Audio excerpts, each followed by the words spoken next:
Hi there, welcome back to Pokemon, and this nurse is very useful here. Thanks for healing my Pokemon. Now this area, like I said, it is pretty cool. You can catch a few more different types of Pokemon, like that cool looking frog Pokemon I just caught.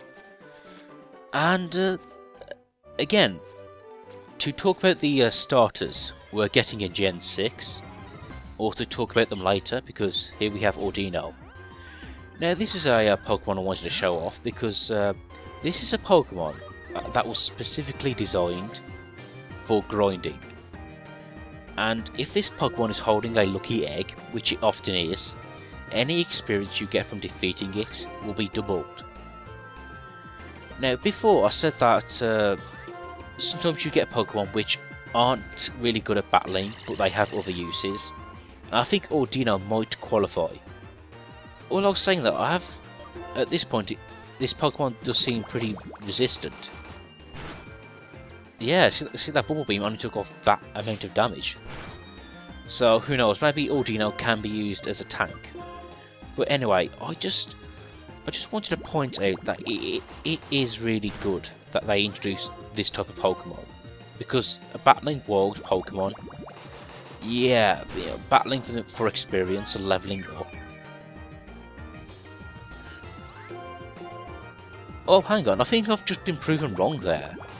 Because this Pokemon does have an orange berry, rather than a lucky egg. So, saying that, I just think you get experience from this Pokemon anyway.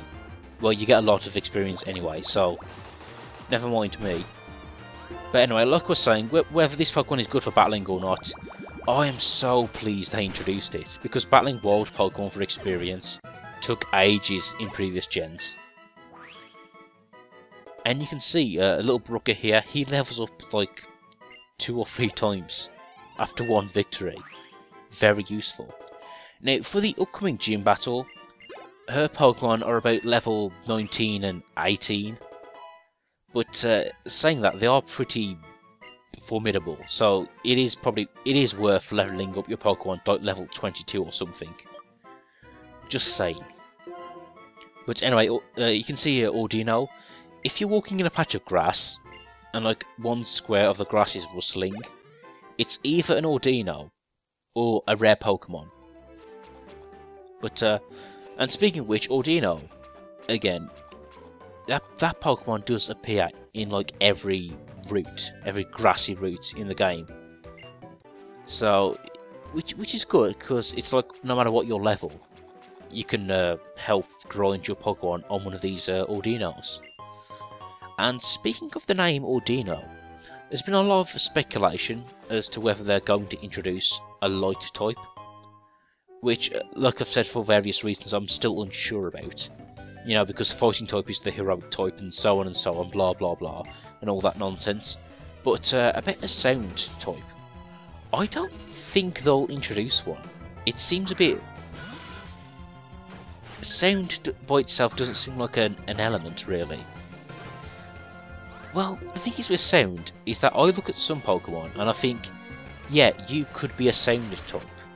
Like Audino, and of course Explode.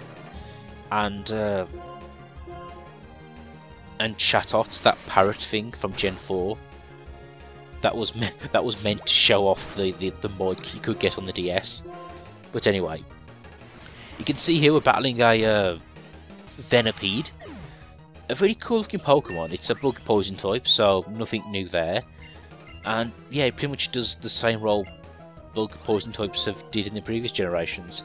But anyway, something I do give it props for is its cool design. It's like red and purple, especially its final form. Its final form looks really cool, actually. And again, if you like bug types, you'll probably like this generation a lot, because they introduce quite a number of them.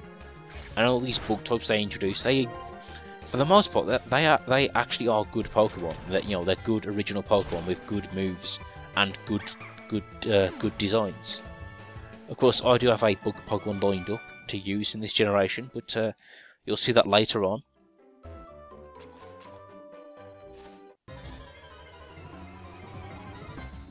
Yes, another Audino.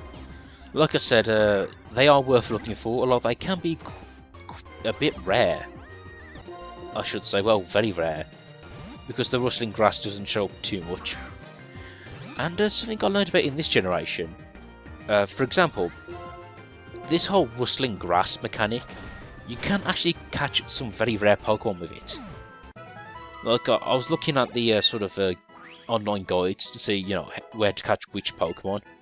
And in this game, you can actually catch a Dragonite, which is unbelievable. But I think it's like a one route after you've completed the game, obviously, and it's in one rustling grass area. But even then, it's when you go onto the rustling grass, it's like 10% of catching a Dragonite. So you have to wait ages for this rustling grass, and you also then have to wait, you know, get lucky that it is a Dragonite. Oh, by the way, we get to learn water sports, and I turn that down. You know, it does have an effect, but never mind. But anyway, like I was saying, that's weird that you can catch a Dragonite in this game, and other such rare Pokemon. I mean, granted, it's really rare, but there you go. Of course, there's quite a few trainers here which are battle girls, battle lads, or whatever, and they're using quite a few fighting type Pokemon. And yeah, I think they're dropping us a hint that fighting type Pokemon beat normal types. Speaking of which, normal type, it's often seen as one of the worst types. I think that's just because obviously normal doesn't beat, isn't super effective against another type, and rightly so, because any type that would be weak to normal would be very useless. Really, it would be. But then again, it's like normal types, so they have a resistance towards Ghost, and that's it. You know, their attacks have no effect on Ghost, and Rock and Steel are also resistant to them. So it feels like they have more disadvantages than advantages.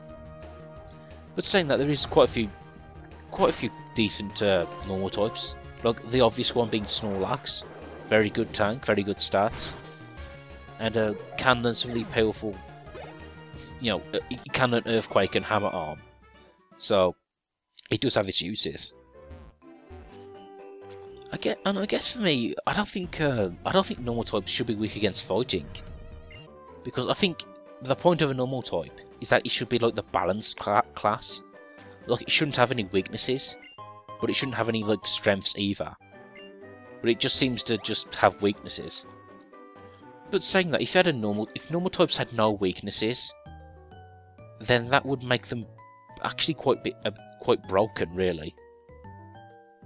Because they can learn elemental moves, obviously, so it would be a case of they would have no weaknesses, but they would be able to take advantage of other Pokemon's weaknesses. So yeah, I guess the fact that they are weak to fighting does balance out the game. Speaking of which, maybe it's just because there were quite a few powerful Psychic types in Gen 1, but and also quite a few powerful, well, Ghost types got sort of a mention in Gen 1, but anyway, what I'm trying to say is that fighting types didn't seem that good in Gen 1. Not terrible, but they didn't seem that good, but in previous gens, there's more fighting moves. There's Aura Sphere, which is a special fighting move, and it never misses. Ridiculously useful. And just essentially fighting types, they've become they've just become better and better with each gen, I think. So I guess if you like fighting types, it's been good news for you.